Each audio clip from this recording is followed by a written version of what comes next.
Bienvenue, bonsoir à tous. Nous sommes le lundi 3 janvier, jour de reprise du travail et de l'école après les fêtes de fin d'année.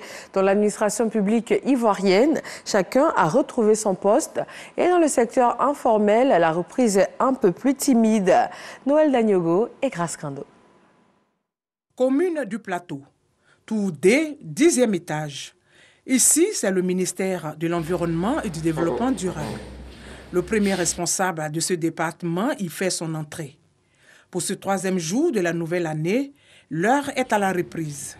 Le ministre Jean-Luc Assis, en séance de travail, avec ses proches collaborateurs et une visite également aux agents. Le tout pour les encourager à redoubler d'efforts pour les défis futurs. Nous avons un gros challenge à relever au cours de l'exercice 2022. L'année 2022 va être une année très charnière parce que nous avons déblayé un certain nombre de chantiers au cours de l'année 2021 et donc nous allons rentrer véritablement dans la phase active. En 2022, il y a des événements très importants pour le ministère de l'Environnement, notamment l'organisation de la COP 15 sur la désertification. Et donc les agents ont besoin de redoubler d'efforts, ils ont besoin de travailler vraiment avec professionnalisme. Et c'est ce que je suis venu leur dire, nous allons aller à 100 à l'heure. Un appel entendu. Le pays est confronté à beaucoup de défis environnementaux et écologiques. Donc nous restons donc dans la vision du ministre Jean-Luc Assis. Nous allons donc redoubler d'efforts pour que 2022 soit un tournant décisif au niveau environnemental pour notre pays. Au ministère de l'Environnement et du Développement durable, les défis sont connus. Au niveau du Sénat, les objectifs pour la nouvelle année sont également définis, d'où cette réunion de cabinet en ce jour des reprises officielles du travail. Rencontre présidée par le directeur de cabinet du président du Sénat pour le bon fonctionnement de l'institution. Dans le discours à la nation du président de la République, il a parlé donc de mettre en place un programme social du gouvernement, le PSGouv. Le Sénat est très attentif à cela. Le président du Sénat nous a donné donc des instructions assez précises pour mettre en place des modules de formation des sénateurs à l'effet de pouvoir faire avec beaucoup d'aisance le contrôle de l'action du gouvernement.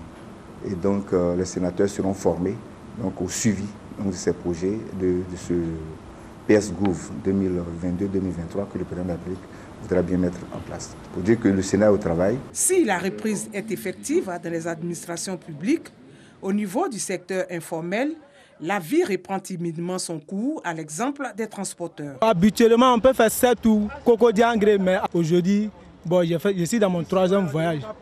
Vraiment, c'est un peu dur. Les clients traînent. Aujourd'hui, vraiment, c'est pas trop ça. Ouais, depuis le matin, c'est pas comme d'habitude. Actuellement, on peut faire 2 heures, 1 heure, c'est pas encore chargé. D'habitude, 1 heure même là, c'est trop, c'est déjà chargé. Côté commerce, certains magasins sont encore fermés, d'autres par contre sont ouverts. Je viens de la commune d'Abobo, je suis venu faire mes courses à Djamé. Au lendemain de la fête, j'ai pensé que les magasins étaient fermés. Mais à ma grande surprise, je constate que les commerçants sont toujours ouverts et j'ai pu effectuer mes courses.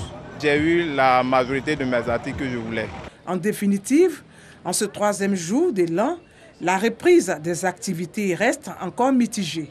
La vie reprend progressivement son cours normal. Voilà, les fêtes de fin d'année sont bel et bien terminées. Et durant cette période particulière, la protection des populations et des biens a amené des mouvements particuliers des forces de défense et de sécurité. À Boaké, dans la capitale de Béké, le mot d'ordre a été la dissuasion, afin donc d'assurer la tranquillité et la sécurité publique.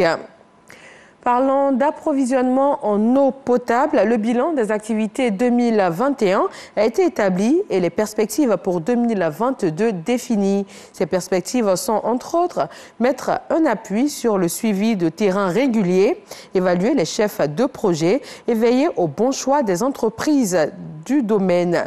Le bilan reste positif malgré quelques difficultés qui ont été relevées sur le terrain. Dans l'actualité internationale, la Covid-19 s'invite au Botswana. Le chef de l'État a été déclaré positif au variant Omicron. Selon un communiqué du gouvernement, le président Mokgweetsi Masisi a été testé positif lors d'un contrôle de routine. Il ne présente cependant aucun symptôme et fait l'objet d'un suivi médical étroit. C'est le vice-président qui prend les commandes jusqu'à nouvel ordre. Et puis le président brésilien Jair Bolsonaro a lui été admis à l'hôpital tôt ce lundi matin. Il ne s'agit pas de Covid, mais d'une probable occlusion intestinale. Son état est stable selon ses médecins, mais depuis qu'il a été poignardé à l'intestin en septembre 2018, en pleine campagne pour la présidentielle, il a déjà subi au moins 4 opérations chirurgicales du système digestif. Voilà, merci de vous informer sur RTI 1. Retrouvez dans tout juste quelques secondes l'actualité dans nos régions et moi, je vous retrouve à 20h.